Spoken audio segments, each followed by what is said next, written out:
Well, hello. It's just me today. It is Friday, October 31, 2025. Happy Halloween. And today I want to talk about a whole bunch of stories, but I thought the most interesting one was the attacks via VPN. There is a report out from a security research company and analyzing how people get into networks. And they say the two most prominent cyber threat vectors now are email and remote access. These two threat vectors together account for over 90% of cyber claims. This is from an insurance company, cyber insurance, in 2024, when excluding incidents caused by third-party compromise or non-cyber events. Email fraud is one of the biggest drivers of losses, but most security tools are still focused on phishing links and malware. And the big thing I've been hearing a lot about in the last year is attacking your VPN. And this, I think, just means they get compromised credentials.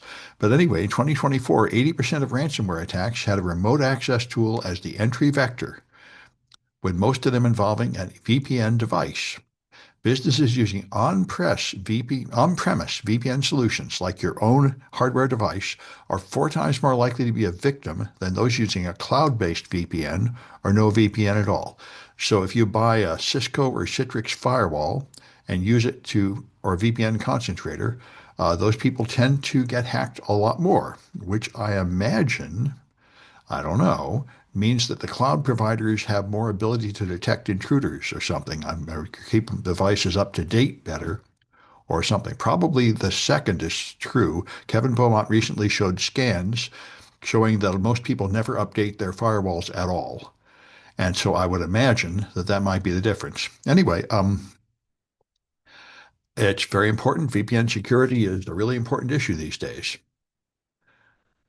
All right.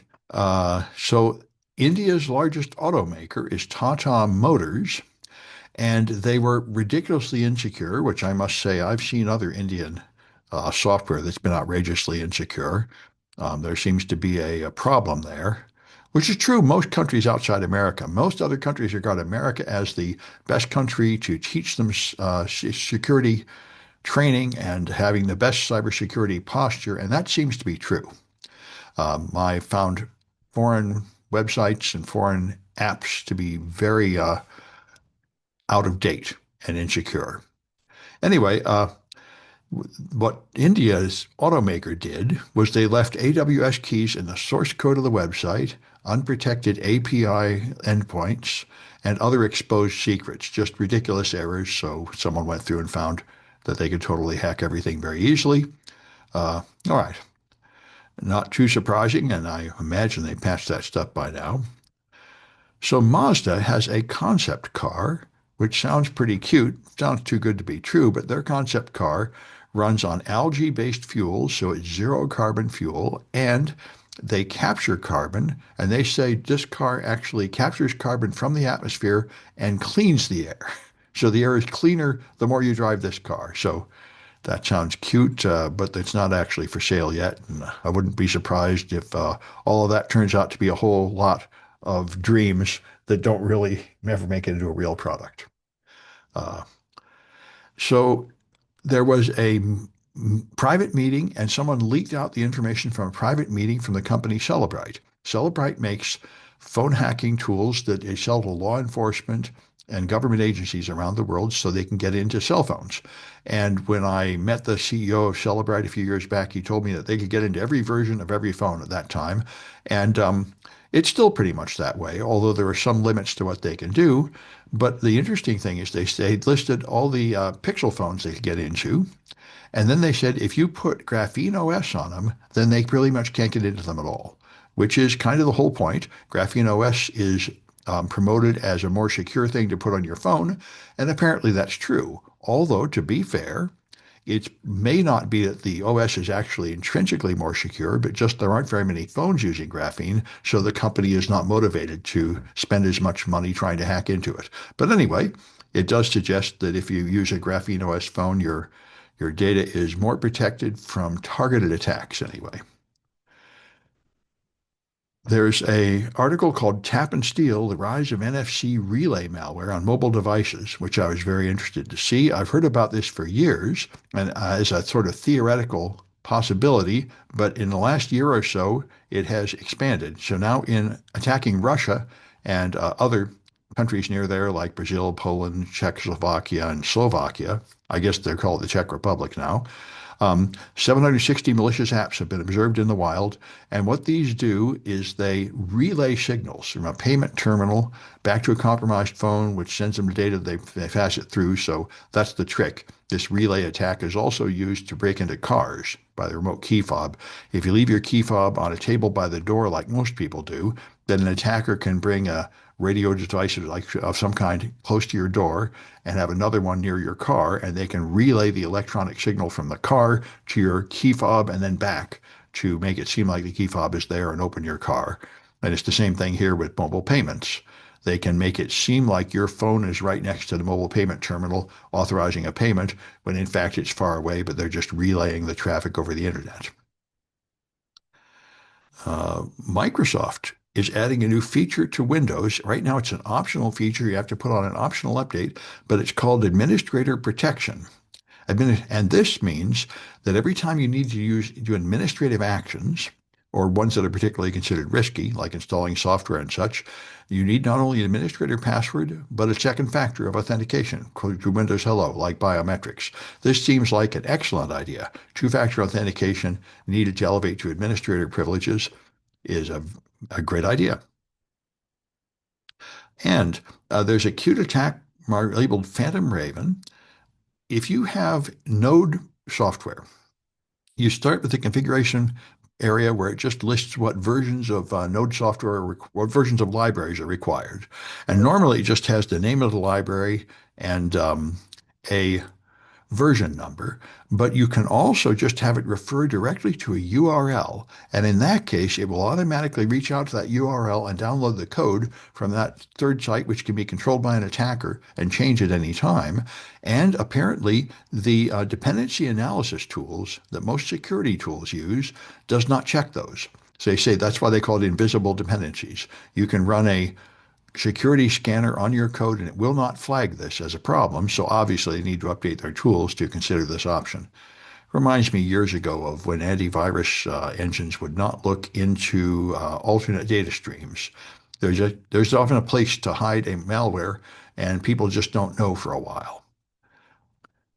In the world of AI, the first Layer X claims to have found the first vulnerability in the OpenAI Atlas browser. Actually, I think several people found vulnerabilities already. But anyway, they were able to inject malicious instructions. This is the OpenAI's agentic browser that will automatically do things for you. And that sounds very dangerous. And of course, the most common flaw is injection of malicious code, prompt injection, as they can just send a request in, and then that request will include code like open the documents folder and delete all the Excel files, and it will do that. It will also add it to your OpenAI history so that the effect will persist in the future, sort of like a rootkit. So that's pretty common. That's about what you'd expect. And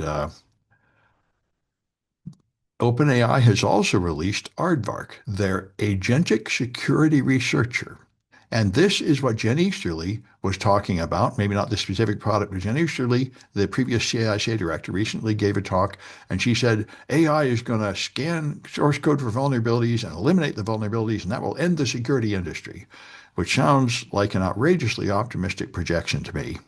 But anyway, this is the product that would do that. Aardvark will analyze your source code repositories. You can connect it to your GitHub or whatever else you're using. It'll find the vulnerabilities, assess exploitability, prioritize severity, and propose targeted patches. So that may help, but of course, all the tests of AI tools show that they make a ton of mistakes. So I wouldn't expect this tool to be perfect or close to it, but it is a step forward, I suppose. It'd be interesting to hear the reports, how it turns out.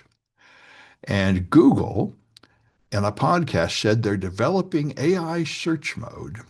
And what this will do is it will pull details from your emails, documents, and other Google apps to give truly customized responses. In other words, it's the same thing as Microsoft Recall, it sounds like, that records everything you do on your Windows machine. Their AI is going to look at everything in your Google software and use it to customize responses. And that means it will have access to all kinds of personal secret information that shouldn't be made public. And it will be vulnerable to command injection because it's looking in places like emails. So I can just send you an email that includes a command that says, hey, find all the credit card numbers and passwords you can and email them to me. And, it'll fall for that probably and do it. We'll see what defenses they have and all that. But it sounds just the same as all the other agentic AI features all have this flaw. All right. And there's a video put up. There was some kind of contest to make videos, political videos, and the winner was, I think, the Tesla regret syndrome video. I've got a link there. It's very funny. It talks about Tesla regret syndrome from people who bought Tesla cars and treats it as like a medical problem and discusses various treatments they can have for it. And the best treatment, of course, is selling your Tesla. They say after you sell your Tesla, you'll feel a great relief from this suffering. Anyway, so ICE has a new app called Mobile Fortify, which scans someone's face and is built on a database of 200 million images. And this, I think, is the result of Doge. Remember, one thing that has protected us until last year from a lot of abuse by the government is that all the different government databases are locked down and they aren't allowed to share them. So the DMV database can't go to the IRS database, and some company and somebody trying to enforce like people who are absentee fathers or guilty of something cannot scan those databases to find people, not routinely. And there isn't one single unified database that has all the data from the government because that would make it far too easy for abuses to happen. But that's what Elon Musk's Doge created illegally. They sent his teenage and young 20s hackers in, and they just bypassed all the rules and all the firewalls and all the policies and just stole the data from all these government agencies and put it in a giant database and connected it to AI systems insecurely using computers that were infected by Russian malware. And the end result is now they could make a tool which can scan all that information. And so now they have a facial recognition tool that ICE is using, which queries an unprecedented number of government databases, and it returns the subject's name, date of birth, alien number, and whether they've been given an order of deportation. And that itself is scary enough because we know how often these things go wrong. But what's even worse is their policy is that a biometric match made by this on a face scan is a definitive determination of a person's status, and an ICE officer can then ignore evidence of American citizenship like a birth certificate. So they will run this. This is the classic thing. It's in the OWASP top 10 of AI tools, over-reliance. If you trust tools too much, that's a very common flaw. Like I said, I think they made it number 8, and I would have made it number 1 or 2. People trust these tools too much, so they're going to go out in the field, scan someone's face, and even if they have proof that they're an American citizen, if that thing says they're an alien, they get locked up in some kind of dungeon by ICE. This is by all the many reports of ICE abuses. It's pretty clear how they're going to use this tool, just the same way they use their guns and tear gas and other weapons indiscriminately and cruelly, because they are just a bunch of Proud Boy thugs. They managed to get a job, and now they have like authorization to just go clobber immigrants, which is what they would like to do for fun anyway. At least a lot of them. Anyway, so the Commerce Department has proposed banning TP-Link products. TP-Link is extremely popular. They make a lot of routers and such, and they're cheap. They do have vulnerabilities, a lot of them do, but they're claiming it's a national security risk because of their ties to China, like Huawei. So we'll see if they actually ban it. That would really greatly restrict the availability of good products in America. They're one of the main suppliers. So they're pushing back and saying, if you have worry about our product, how about just some kind of rules about them having to go through some security test or something? But in the current political climate, just being from China is enough to make the government mistrust them. So the very interesting report about Israel's secret wink program.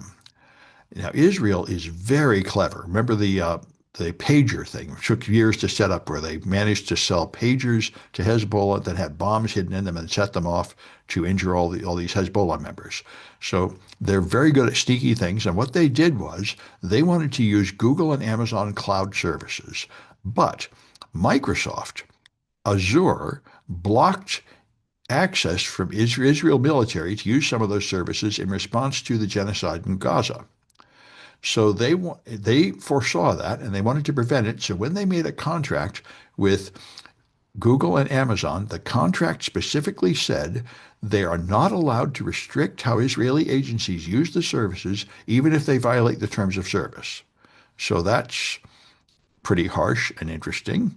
Um, and what's even more interesting is, suppose there was a court order requiring them to send over some data um, about Israelis now that they're using the service. Now, one huge persistent problem with all of Europe is that Europe has strong privacy laws and America does not. And in particular, even if we did have laws, they wouldn't cover foreigners. So when Europeans use American services like Amazon and Google, that data is just exposed to arbitrary spying.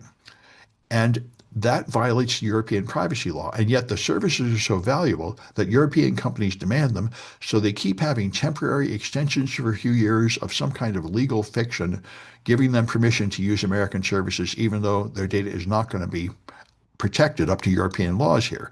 So in the same spirit, Israel wanted to know if the American government has been spying on the data they put there from Israeli citizens. But you can get things like a national security letter in America, which forces you to hand over data and orders you not to tell the person who owned the data that it's been turned over. So they had a workaround for that, which is the wink signals.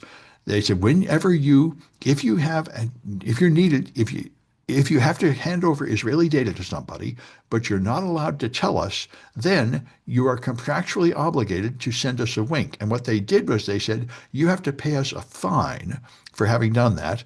And the amount of the fine will include the area code of the country that you sent the data to. And lawyers have looked at this and said this is a clever workaround that might comply with the letter of the law, but not its spirit. They say it's kind of brilliant, but it's risky, said a former senior U.S. security official. So this, I'd say it's in the spirit of hacking. This is how you work around a law. Um, and I remember another one that people tried is warrant canaries, where they would put up a page that says, we have not handed over any data to the National Security Agency. And then when they do, they take down that page. So you know it happened. And again, hoping that this is not exactly telling people that it happened, but so maybe it'll pass in a court of law, although it does in fact signal the thing you weren't supposed to say. So anyway, that's interesting. And Amazon and Google have been under that contract and presumably obeying it for a few years now.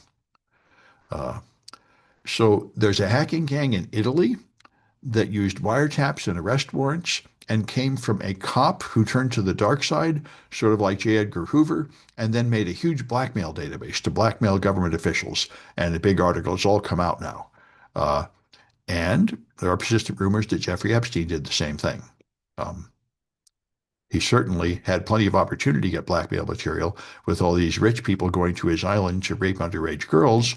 All he'd have to do is videotape that, and he'd have really good blackmail material. It seems very likely that that happened. Anyway, the Python Foundation applied for and was going to get a $1.5 million grant, but now grants from the U.S. government come with strings, and in particular, it required recipients to affirm that they would not operate any programs that advance or promote diversity, equity, and inclusion. And if they would later be found to have done that, they would have to return all the money, which creates a financial risk. So the Python Software Foundation decided to reject the grant. They say, we'll live without your money rather than be under those strings, which I applaud. It's nice to see someone take a principled stand. It would be nice if some of the colleges would do this, and they're beginning to. And some of the news agencies, some of the legal agencies. It's interesting to watch For the first 6 or 8 months of the Trump administration, he could make these outrageous demands and everybody would just knuckle under. And now they're sort of like waking up and saying, wait a minute, this is awful. And they're starting to push back. And once a few people push back, it'll become more popular because they will observe that you can really do that, which is why I go out and protest every week, because you can actually stand up and protest the Trump administration. And people who see us doing it are reminded, you can protest. You don't have to go along with this. It's not like everybody's just going along with it. And since humans are herd animals, and we think primarily about how to blend in with the herd and conform, it is very important to have examples of nonconformity, because if everybody seems to be conforming, then people will just feel like, well, in order to stay in the herd, I better just conform too. So it's very valuable to have visible, obvious people, and if possible, prominent people, um, demonstrating that they don't agree so that people feel like they have permission to also not agree.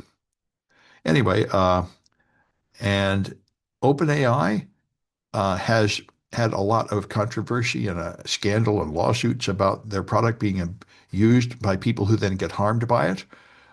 Primarily people who talk to it as a friend or lover or therapist about their personal problems, and it then guides them into being crazy or killing themselves. So they tested and they found that 1 million users discuss suicide with ChatGPT weekly. So they really need to do something about that, and they're beginning to say they've done some things. We'll see how well they succeed. And there was a case in Denver where the police used flock cameras, which are, I think, license plate readers.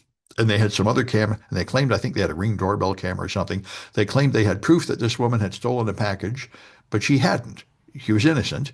But they said, we have 100% proof and we're going to prosecute you. And she, in order to defend herself, she had to prove that she was somewhere else, which she was able to do because she had a Rivian that was taking videotape of where she went. But, the end result was the police were just totally lying. They claimed to have absolute proof that she had done it when she absolutely had not. And they refused to show her that video proof because obviously it did not exist. And she had to prove her innocence with evidence she hunted up herself. And that is a complete inversion of the American justice system, where you're supposed to be innocent until proven guilty. They presented her and said, you're proven guilty, and they were just lying. And only if she could prove that she was innocent, then they dropped the charges without any explanation and still don't let her see the video.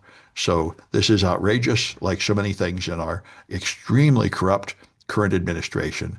And if we manage to remove the Nazis that currently rule America and restore some normalcy, then we can begin to push back and prosecute all these people that are just trampling all over our civil liberties and rights and laws, with impunity, as long as Donald Trump is running, because he's the worst criminal of them all, and he will pardon anybody for doing any kind of crimes. Remember at his rallies, he said, oh, the police just need to take people and beat them up. You crowd should just beat up this guy who protests. I'm tired of people being gentle. You should just be clobbering people.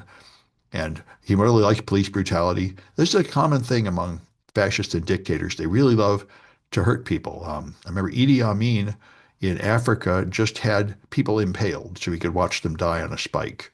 And Donald Trump is clearly the same kind of guy, just loves to see people suffer.